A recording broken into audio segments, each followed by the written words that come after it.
আসসালামু আলাইকুম ফ্রেন্ডস। আজকে আমি নিয়ে এসেছি খুবই ইউনিক একটা রেসিপি।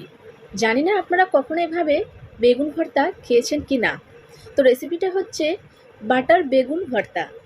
তো চলুন বেশি কথা না বলে তাড়াতাড়ি আপনাদের দেখিয়ে দিচ্ছি রেসিপিটা। আর রেসিপিটা দেখার আগে অবশ্যই একটা লাইক করে দেবেন এবং সাবস্ক্রাইব করে দেবেন। এখানে আমি দুটো বেগুন নিয়েছি। বেগুনগুলো আমি মাঝখান দিয়ে কেটে চেক করে নিচ্ছি এর মধ্যে কোনো পোকা আছে কি না। তো বেগুনগুলো সব ঠিক আছে। এবার আমি এর মধ্যে একটু সর্ষের তেল গুলিয়ে নেব, যাতে করে পোড়ানোর পর খোসাটা খুব ভালোভাবে উঠে আসে। তো এখানে আমি একটা স্ট্যান্ড নিয়েছি, তার মধ্যে আমি বেগুনগুলো দিয়ে পুড়িয়ে নিচ্ছি। এভাবে আমি বেগুনগুলোকে পুড়িয়ে নেব। তো দেখুন বেগুনগুলো পোড়ানো হয়ে গিয়েছে। এবার আমি বেগুন থেকে খোসাগুলো ছাড়িয়ে নেব। তো বেগুনের খোসাগুলো ছাড়ানো হয়ে গিয়েছে। এবার আমি একটু কাঁটা চামচের সাহায্যে একটু একটু করে ভেঙে নেব। পুরো গলিয়ে নেওয়া যাবে না, হালকা হালকা একটু ম্যাশ করে নিতে হবে।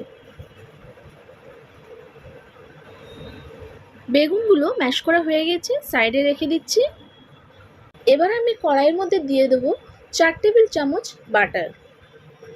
বাটারটা একটু মেল্ট হয়ে গেলে এর মধ্যে দিয়ে দেবো 1 মুঠো পেঁয়াজ।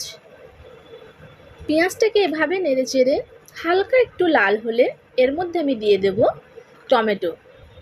এখানে আমি দুটো মিডিয়াম সাইজের টমেটো নিয়েছি। এবার আমি এর মধ্যে দেব অল্প একটু লবণ, যাতে করে টমেটোটা ভালোভাবে গলে যায়। টমেটোটা গলে গিয়েছে। এবার এর মধ্যে দিচ্ছি 1 চামচ মতো গোলমরিচ গুঁড়ো আর 1 চামচ মতো লঙ্কার গুঁড়ো। এখানে কিন্তু বেশি কিছু মশলা লাগে না। এবার আমি বেগুনটা এর মধ্যে দিয়ে দিলাম। বেগুনটা দেওয়ার পর ভালোভাবে নেড়েচেড়ে মিক্স করে নিতে হবে। আর খুব বেশি সময় লাগে না, জাস্ট 5 মিনিটে এই রেসিপিটা হয়ে যায়। তো দেখুন এখানে ভালোভাবে নেড়েচেড়ে মিক্স করে নিলাম এবং তৈরি হয়ে গেল বেগুন বাটার ভর্তা।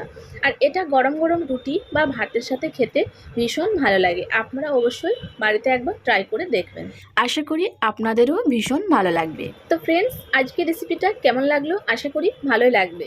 তো আজকের মতো এখানেই বিদায় নিচ্ছি। ফিরে আসবো পরের কোনো রেসিপি নিয়ে। ভালো থাকবেন। আল্লাহ হাফিজ।